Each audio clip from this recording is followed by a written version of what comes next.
कहानी का शीर्षक सास बहू की नोकझोंक। बहू कहाँ मर गई? अंदर से आवाज आई, जिंदा हूँ माँ जी। तो फिर मेरी चाय अभी तक क्यों नहीं आई? कब से पूजा करके बैठी हूँ, ला रही हूँ माँ जी। बहू चाय के साथ भजिया भी ले आई। सास ने कहा, तेल को खिला कर क्या मारेगी मुझे? बहू ने कहा, ठीक है माँ जी, ले जाती हूँ। सास ने कहा, रहने दे, अब बना दिया है तो खा लेती हूँ। सास ने भजिया उठाई और कहा, कितनी गंदी भजिया बनाई है तुमने। बहू, माँ जी मुझे कपड़े धोने जाना है, मैं जाती हूँ। बहू दरवाजे के पास पीछे छिपकर खड़ी हो गई।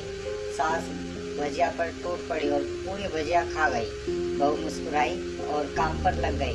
दोपहर के खाने का वक्त हुआ। सास ने फिर आवाज लगाई, कुछ खाने को मिलेगा? बहू ने आवाज नहीं दी। सास बोल फिर चिल्लाई, भूखे मारेगी क्या? बहू आई सामने, खिचड़ी रख दी। सास गुस्से से, ये क्या है? मुझे इसे नहीं खाना, ले जाओ। बहू ने कहा, आपको डॉक्टर ने खिचड़ी खाने को कहा है, खाना तो पड़ेगा ही। सास मुंह बनाते हुए बोली, हाँ हाँ मेरी माँ बन जा। बहू फिर मुस्कुराई और चली गई। आज इनके घर पूजा थी। बहू सुबह 4 बजे से उठ गई। पहले स्नान किया, फिर फूल लाई, माला बनाई, रसोई साफ की, पकवान और भोज बनाया। सुबह के 10 बज गए। अब सास भी उठ चुकी थी। बहू पंडित जी के साथ भगवान के वस्त्र तैयार कर रही थी। आज ऑफिस की छुट्टी थी तो उनके पति भी घर पर थे। पूजा शुरू हुई। सास चिल्लाती, बहू ये नहीं है, वो नहीं है। बहू दौड़ दौड़ आती और सब करती। अब दोपहर के 3 बज गए थे। आरती की तैयारी चल रही थी। पंडित जी ने सबको आरती के लिए बुलाया और सबके हाथों में थाली दी। जैसे ही बहू ने थाली पकड़ी, थाली हाथों से गिर गई। शायद भोज बनाते हुए बहू के हाथों में तेल लगा था, जिसे वह पहुँचना भूल गई थी। सारे लोग तरह तरह की बातें करने लगे। कैसी बहू है, कुछ नहीं आता, एक काम भी ठीक से नहीं कर सकती, ना जाने कैसी बहू उठा के लाई है, एक आरती की थाली भी संभाल नहीं सकती। उसका पति भी गुस्सा हो गया, पर सास चुप रही, कुछ नहीं कहा, बस यही बोल के छोड़ दिया, सीख रही है, सब सीख जाएगी धीरे धीरे। अब सबका खाना परोसा जाने लगा। बहू दौड़ दौड़ के खाना देती, फिर पानी लाती। करीब 70-80 लोग हो गए थे। इधर 2 नौकर और बहू अकेली, फिर भी वहाँ सारा काम बहुत ही अच्छे तरीके से करती। अब उसकी सास और कुछ आस पड़ोस के लोग खाने पर बैठे। बहू ने खाना परोसना शुरू किया और सबको खाना दे दिया। जैसे ही पहलने वाला सास ने कहा, तुमने ठीक से नमक नहीं डाला क्या? एक काम भी ठीक से नहीं करती, पता नहीं मेरे मरने के बाद कैसे घर संभालेगी। आस पड़ोस वालों को तो जानते ही हो साहब, वो बस बहाना ढूंढते हैं नुक्स निकालने का। फिर वो सब शुरू हो गए, ऐसा खाना है, ऐसी बहू है, ये तो वगैरह वगैरह। दिन का खाना हो चुका था। अब बहू बर्तन साफ करने नौकरों के साथ लग गई। रात में जगराता का कार्यक्रम रखा गया था।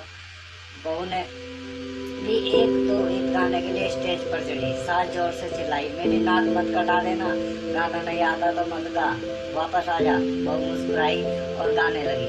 सबने गाने की तारीफ की, पर सास बहू फुलाते हुए बोली, इससे अच्छा तो मैं गाती थी जवानी में, तुझे तो कुछ नहीं आता। बहू मुस्कुराई और चली गई। अब रात का खाना खिलाया जाने लगा।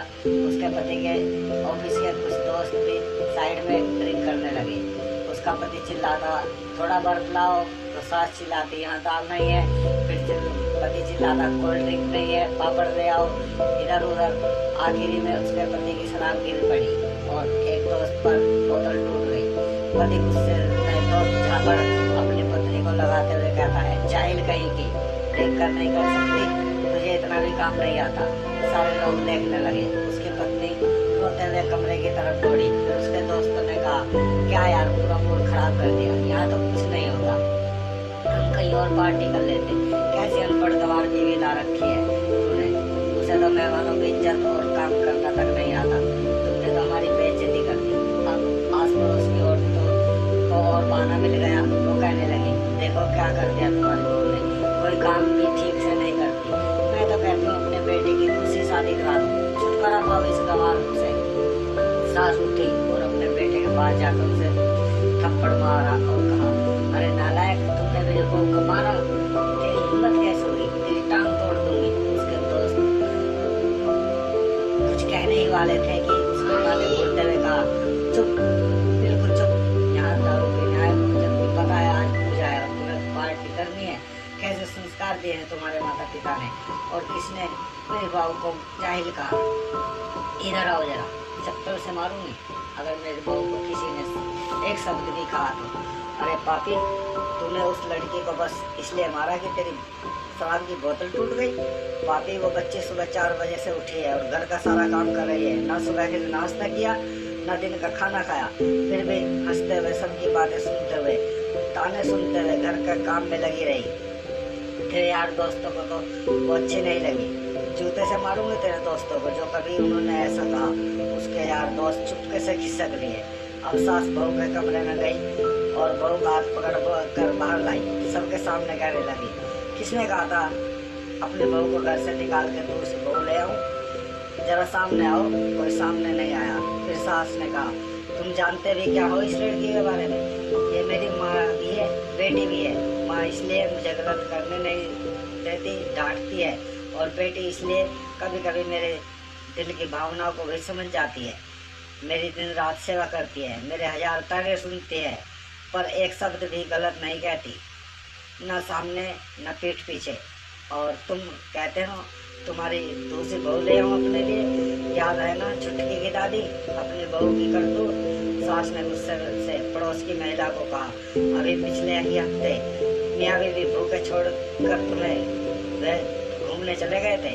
मेरी इसी सास ने 7 दिनों तक तुम्हारे घर पर खाना पानी, यहाँ तक कि तुम्हारे पैर दबाने जाती थी, और तुम इसे जाहिल बोलती हो। जाहिल तो तुम सब हो, कोयले और हीरे में फर्क नहीं जानते। अगर आइंदा मेरी बहू के बारे में किसी ने एक लफ्ज़ भी बोला तो मुझसे बुरा कोई नहीं होगा, क्योंकि मेरी बहू नहीं है, मेरी बेटी है। बहू सिसकियाँ लेते हुए फिर कमरे में चली गई। सास ने एक प्लेट उठाई और भोजन परोसकर बहू के कमरे में खुद ले गई।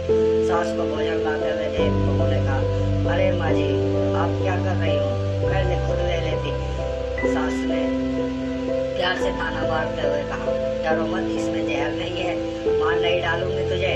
तुझे नई सास चाहिए होगी, पर मुझे अभी भी तू ही मेरे घर की बहू चाहिए। बहू ने अपनी सास को रोते हुए गले से लगा लिया।